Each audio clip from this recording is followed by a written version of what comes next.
So ever since LeBron James got signed by the Philadelphia 76ers, there's just been a whole lot of talk about who's going to get all the shots, who's going to be the primary ball handler, who's going to have to take a step back, and how is all of this going to impact VJ Edgecombe and his development. And I feel like Tyrese Maxey did a very good job. Also Jalen Brown has done over the last couple of days a very good job of putting all of that to rest when they're talking about VJ and his development, as well as who's going to take a back seat. Or is everybody willing to sacrifice, and what's going to happen in this, this season? And we're going to talk about all that and more in 1 second. But before we get started, make sure y'all like this video and comment y'all thoughts down below, because y'all already know we're trying to go with this thing to the moon. Also, we're going to have some video breakdown and analysis and all of that in after we get done with these videos. So make sure y'all stay tuned for that. But anyway, this is Tyrese Maxey talking about his recruitment of LeBron James. Talk to him, What was Max. that recruitment process like of getting Bron? I know they said you was blowing up his phone. That ain't happened. Let's blow that. Oh, he said that ain't happening. Oh, okay. I don't blow up no man's phone. Now, did I call? For sure. Like, I didn't know at first if it was possible or not. So I remember, I don't know if he was a free agent 2 years ago or last year. Understandable. And, we work out in the morning. Yeah. So I text Rich, like, man, give me Brian. I'm about to mess with him real quick, just on some funny stuff. I hit him like, yo, you're always welcome to come to Philly if you want to, you know what I'm saying? Before he re-signed back to the Lakers. We knew he was going back to the Lakers, but I'm just messing. Obviously, he knew that he was going back to the Lakers because Rich Paul is his agent, and he's also LeBron's agent, and, that's messing with him. And then this time, RP, like, look, I don't know what he's going to do. He doesn't know what he's going to do, so, man, holler at him if you know what you're thinking. That's really interesting that not even Rich Paul knew what he was going to do. Like you said, the previous time he knew exactly what he was going to do, but this time they did not know what was going to happen. So I hit him. I'm like, yo, pull up. Like, I think we got a good chance. I feel like you can help us. You arguably, if not the greatest of all time. So it's like, why wouldn't we want you on our team? You know what I mean? Just gave him the rundown on that. And I probably talked to him at least 3 or 4 times. I can dig it. You know what I'm saying? He called me one time. He just chopped it up and just asked me certain questions. And, we working out. So, like, it just is what it is. Like, I just talked to him like that, man. Like, he been a big brother to me since, I got drafted. They work out 2020. the last couple of summers he anyway. Worked out with me then. I was working out with him. So, it's just funny. It's just really funny now that, like, what's my year 7? Year 7 for me. Now I'm playing with him. You know what I mean? And his knowledge, he's already been talking about actions and different things like that on the court. He's just so smart, bro. He's so smart. He's seen a lot, and I can't wait to actually step foot and compete with him. And I think that's something that everybody that has played with LeBron, against LeBron, and just been around LeBron, they say that he's a real student of the game. He understands basketball at a level that most people just don't. Not even guys that played in the league understand it, and he can just see it in his head. And not only that, but he can teach you. And he just wants to talk basketball. He's just one of those guys who want to talk ball 24/7. So he's a basketball savant, but it's not one of those situations where those who can do, those who can't coach. It's like he can coach, he can do it, and he can get it done, man. But also Tyrese Maxey had this to say about the development of VJ Edgecombe, and just what he feels like is going to happen to VJ. Right. I was in this same kind of predicament my second year when James came on the team. Yep. So at the beginning of the season, I'm out there, I'm averaging like 16, 17. Right. And as soon as we traded for James, I was like, dang, like, I was happy, of course, but I was like, dang, like, what does that mean for me? And one thing I appreciated that I really want to talk about is him and Joel. As soon as James got there, he pulled me to the side. Like, don't think that this changes anything for you as far as your development and your progression and your aggressiveness. Like, he was giving me the ball and making me be aggressive. And I think that's why I'm saying what I'm saying with this is that everybody has something to say, but the people that are actually in the room, they're not saying any of the things that everybody's saying. They're just saying that it's going to be a lot of sacrifice, it's going to be a lot of adjusting, and we're going to do what it takes to win. So that's what we're going to do to VJ. Like, I tell VJ, it's been times when we go to games and I look at the stat sheet at halftime and it's 4 shots. I'm like, how is this possible, bro? Like, is this my fault? Because if it is, we got to figure this out. We're not here for you to have 4 shots. Yeah, right. Like, we're not going to win a game like this. 3rd overall pick, what? Yeah, bro, what we doing? Come on, man. Hey, I'm going to push him. I'm going to continue to push him even this year. Like, we all had all of our shot attempts drop for sure. And that's perfectly fine. But we still going to need him to be aggressive. He's a key piece to this And Right, right. that's one of those situations where like you do understand that I'm able to do what I'm able to do, but I'm only able to do it because you're holding those guys off. If you're not commanding respect on the perimeter, then I can't get it done. And I like an easy game, so you're making the game easy for me is more or less what he's saying. Then he also talks about LeBron, Jaylen Brown, and all of that, and what all of this really means. Like, I was supposed to sit out 6 weeks. I said, look, I can't sit out 6 weeks. I'm sitting out 3 weeks. Yeah. And I'm playing no matter what. So that's really what that was. And then just as far as like sacrifice and stuff, man, look, at the end of the day, I want to win. You know what I mean? Right. And I have played with a lot of different people in a lot of different roles. Right. So at the end of the day, I am going to have to change some of the things. But because of the dynamic of our team, like, we don't expect Process to play 70 games. You know what I'm saying? It's fair. You know, if he does, we'll be good. You know, we're Yeah. happy with that. We I don't think expect everybody Bron happy if that to happens. play 70 games. Yeah. So that's how you balance it out. You know what I mean? You're gonna. I don't think Process I don't even know if I want Process to play 70 games, bro. I mean, I want him to play like 38 of them things, take the nights off that you need to take off. Like he came in, he slim trim like a bicycle rim. It's going to take some of the pressure off of his joints and all of that. But at the same time, I seen LeBron James drop weight one time when I think he was like 30, 31, 32, maybe 35. He dropped some weight. And then by mid-season, he was like, yo, I just got to get it back because it impacts the way that I play the game and that I'm able to play the game. I'm gonna have games where I may have 20 or I may have 18 and we win. You know what I'm saying? Or I may have 35 and we win. It's gonna be games when Process don't play, Bron don't play, where I may have to go get 45 when we win. JB may have to get 45 when we win. So I ain't too much tripping on the PPG. I mean 22 is. But you know damn well you average it 20 points. That man said 22 points a game. But you know doggone well you're not going to have 22 points a game, bro. Like, I got him penciled in. I really felt like he might be able to elevate his game. He might be getting 32, but then a lot of people feel like that this fellow right here, Jaylen Brown, is going to have the majority. He's going to be the leading scorer. He's going to have the majority of the shots. He's going to lead the team. But even Jaylen Brown spoke about what he wants to do and what this means for VJ. Yeah, I think VJ's in a similar situation than maybe that I was a couple years ago when we had like some of those rosters that were really like stacked with like a decent amount of talent. And I looked at it like a learning opportunity. You know what I mean? Some of those moments that I learned from back then with the players that I played with, Kyrie Irving, Gordon Hayward, Kemba Walker, etc.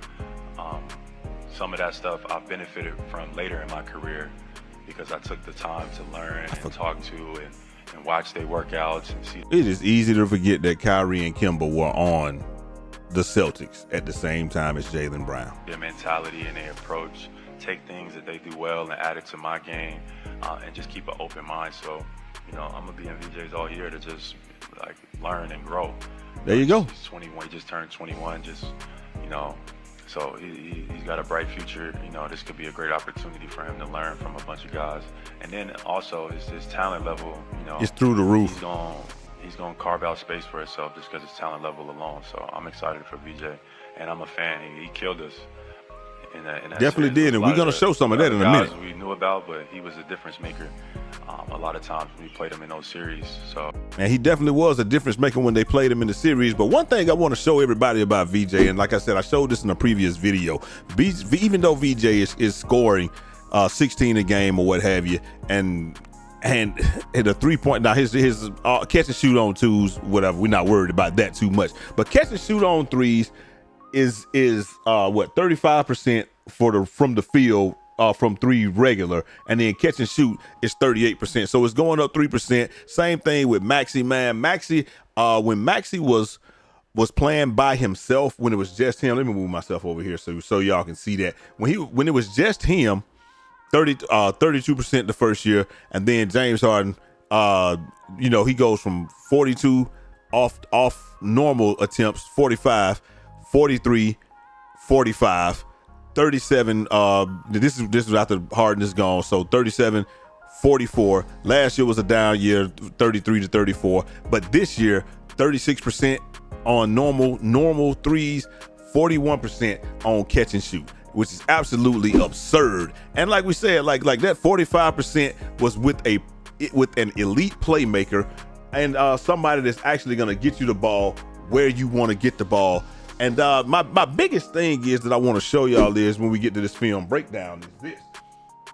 I want to show y'all like what I'm seeing from these guys, but also what I want to see. What I want to see from them as far as the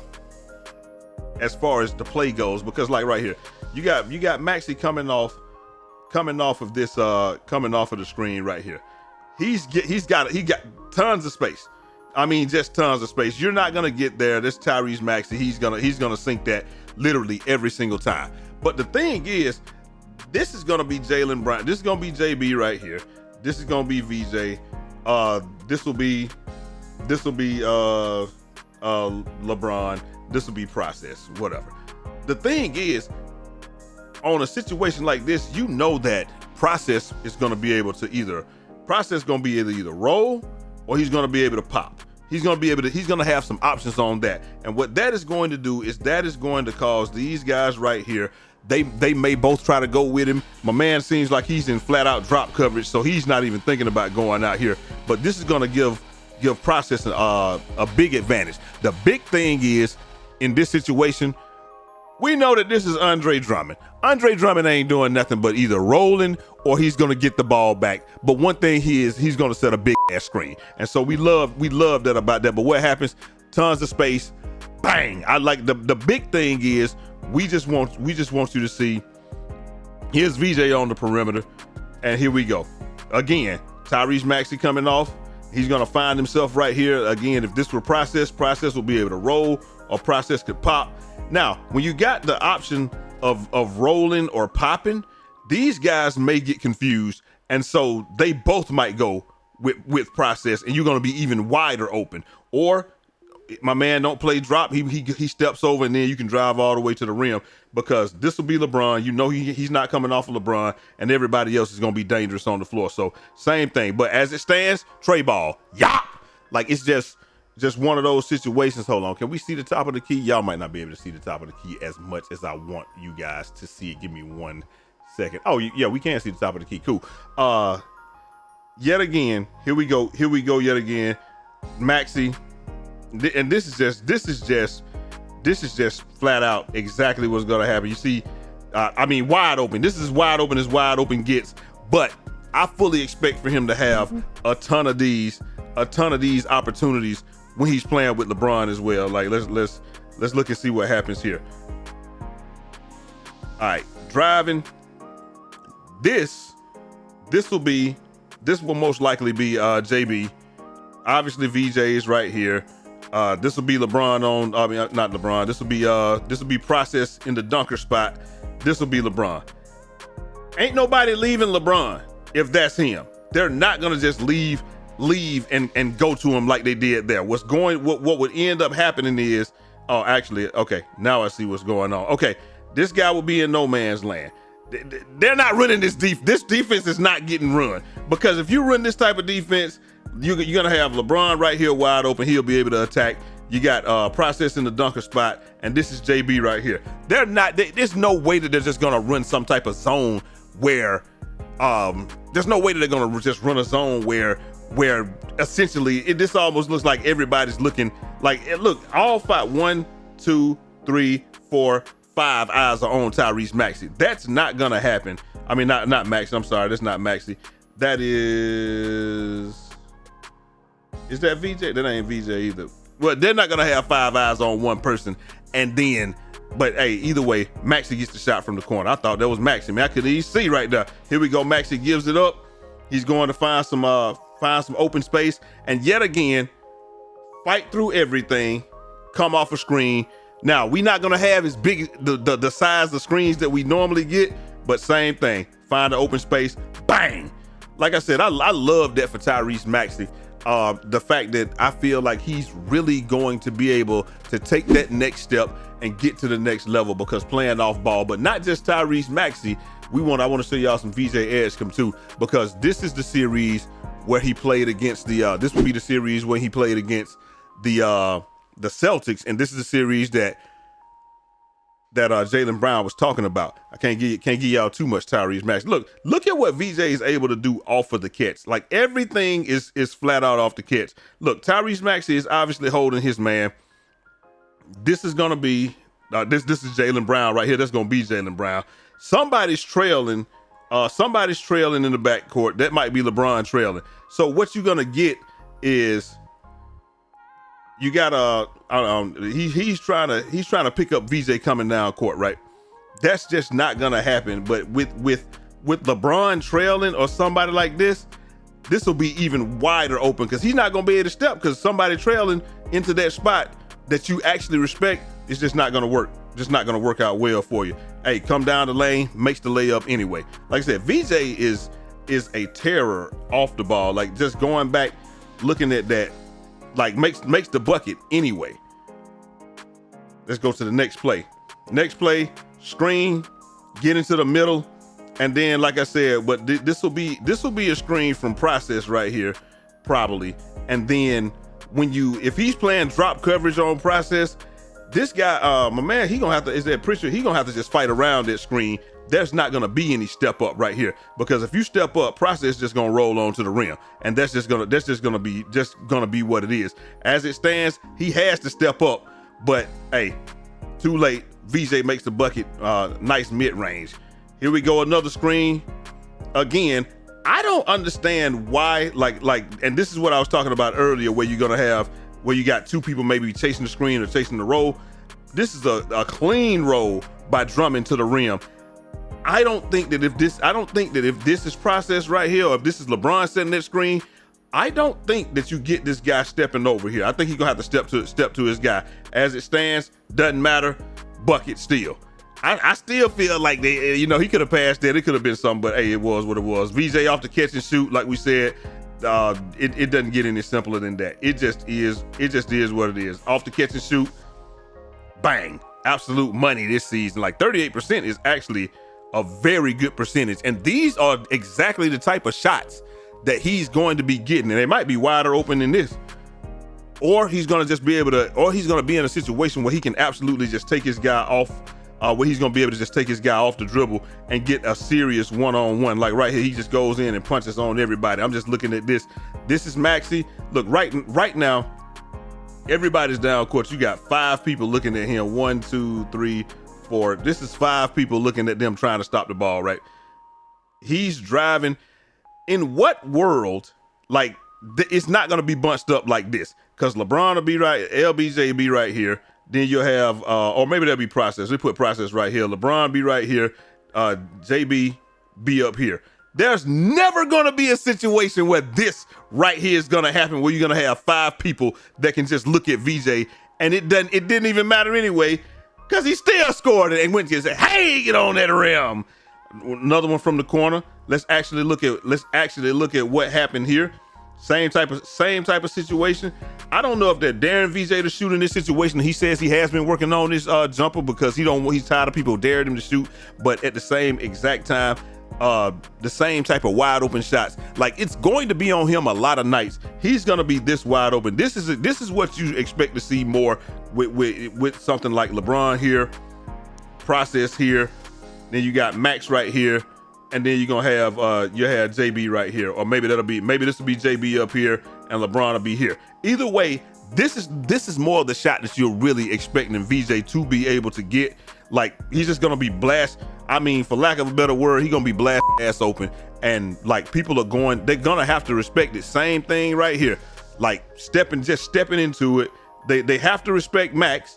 So if you got to respect Max right here and you're trailing, obviously everybody else, you're gonna have to respect all those guys, and you're gonna see a ton of wide open shots. And like I said, I feel like that's what Maxey was really trying to convey, is that I don't think he understands how wide open he's gonna be now. If he thinks that he was wide open a lot of times last season, just wait until this season. You're going to be blast ass open. It's going to be crazy. But y'all let me know what y'all think down in the comment section, man. Hit that like button, subscribe if you're new. We dropping this type heat every day of the week. Man, I tried to get my video board together. I've been having to do so much stuff today that I had to get my video board together. I ain't even really have all my stuff together, man. Cut me a little bit of slack, man. But y'all get what I'm saying. It's going to be wide open shots on wide open shots, and it's really going to be just on VJ to hit these shots because everybody else has a name in the league. VJ is making his name, but the way that coaches like to coach a lot of times is that they're going to say, hey, we're going to make VJ beat us. We're not gonna let, like, okay, think about it like this. We let LeBron James beat us. Oh, you're dumb. You let Tyrese Maxey beat you. No, you can't get by with that one because you know you got a guard. We let Jalen Brown beat us. Nobody trying to. We let Process beat us. Nobody trying to hear that. So they try to make somebody beat them that they don't. That is acceptable to say if he beats us. We're gonna defend these guys like our lives depend on it. And if VJ beats us, VJ just beats us. And it looks like I said, he's been working on his jump shot. He's gonna step up to the plate and hopefully he's gonna be able to carry that, man. But y'all let me know what y'all think down in the comment section. I'll holler at y'all next time. Till next time. It's your boy Eazy, aka Fresh from the Barbershop, BK the People's Champ.